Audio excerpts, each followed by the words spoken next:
안녕하세요. 중고청 예배 시간에 함께하지 못하는 여러분들을 위해 이 말씀 영상을 제작하였습니다. 코로나도 이제 잠잠해지고 여러분들도 함께 예배할 수 있는 시간이 다가오길 바랍니다. 오늘은 부활주일입니다. 주님께서 부활하신 날이고요. 그리고 이 부활절을 그냥 하루 만에 맞이하기엔 좀 그러니 우리의 믿음의 조상들은 사순절이라는 기간을 통해 부활절을 준비하는 기간을 마련했습니다.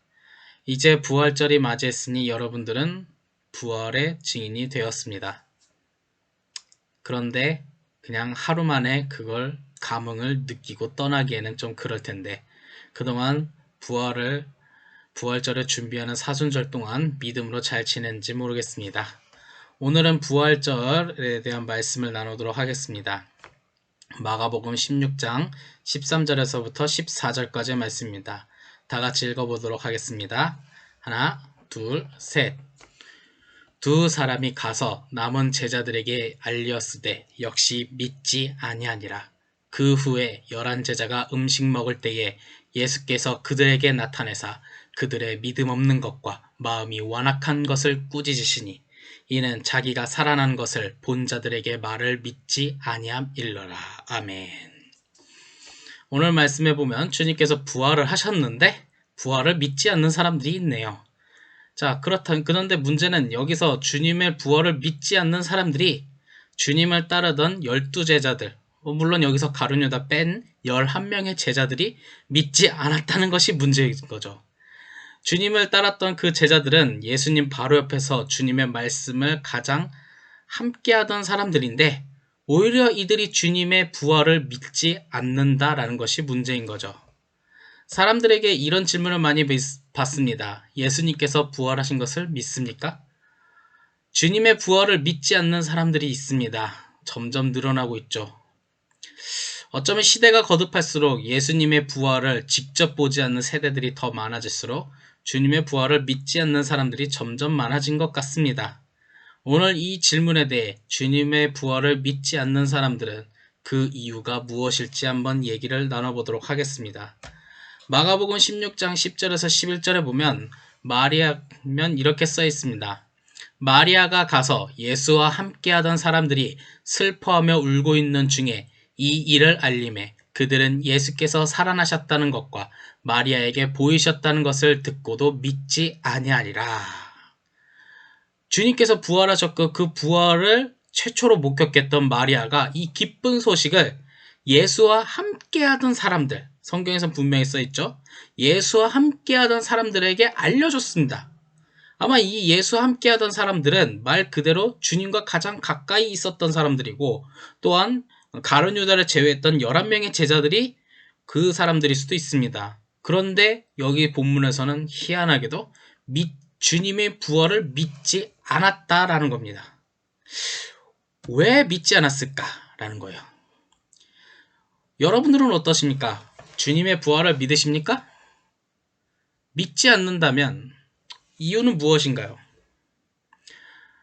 이때 당시에 예수와 함께하던 사람들은 주님의 부활을 믿지 않았습니다. 왜? 바로 그 정답이 말씀에 써있죠. 나중에 주님께서 부활하시고 나타났을 때 마가복음 16장 14절의 상황이 바로 그 상황입니다. 마가복음 16장 14절 제가 다 같이 읽어보도록 하겠습니다. 그 후에 11 제자가 음식 먹을 때에 예수께서 그들에게 나타나사 그들의 믿음 없는 것과 마음이 완악한 것을 꾸짖으시니 이는 자기가 살아난 것을 본 자들의 말을 믿지 아니함일러라 라고 말합니다. 부활을 믿지 못하는 이유, 마가복음에서는 특별히 이렇게 말을 합니다. 그 사람들이 믿음이 없고 마음이 완악하기 때문에 부활을 믿지 않았다라고 말합니다. 여러분들은 어떠십니까?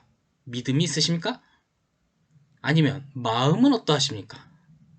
마음이 온유하십니까? 아니면 완악하십니까? 바로 부활을 믿지 않는 사람들 그 이유, 특별히 예수님과 함께하던 사람들임에도 불구하고 주님의 부활을 믿지 않았던 이유는 바로 믿음이 없고 완악하다는 것을 말하고 있죠. 여기서 완악하다라는 것은 네이버 검색해보면 이렇게 나옵니다. 성질이 억세고 고집스럽고 사납다. 그럼 당연히 부활을 믿지 못하는 이유는 그 사람의 마음이 억세고 고집스럽기 때문이죠. 마음이 고집스럽고 마음이 억세고 싸납고 그러면 부활을 믿지 못한다는 거예요. 왜냐? 자기 생각과 고집이 더 강하기 때문이죠. 여러분들은 어떠십니까? 마음이 어떠한 사람입니까? 억셉니까? 고집스럽습니까? 그러면 믿음이 없고 부활을 믿지 못하겠죠. 그렇기 때문에 오늘 말씀이 우리에게 준 교훈은 딱 하나입니다. 완악한 마음을 버리고 예수의 마음을 닮아야 한다는 거죠. 그렇다면 예수의 마음은 어떤 것인지 궁금할 수도 있습니다. 여러분들이 그동안 보고 느꼈던 예수님은 어떤 분입니까? 사랑과 온유가 넘치고 인내함이 넘쳤던 그 예수의 마음. 여러분들이 기존에 가졌던 그 완악한 마음을 버리고 예수의 마음을 담고 살아갈 때 우리는 부활을 믿을 수 있는 사람이 될 것이고 그리고 부활의 증인이 될 것입니다. 오늘의 말씀 앞에서 그 점 하나를 명심하며 하루하루를 살아가는 여러분들이 될 수 있기를 간절히 소망합니다. 오늘의 말씀은 여기까지입니다.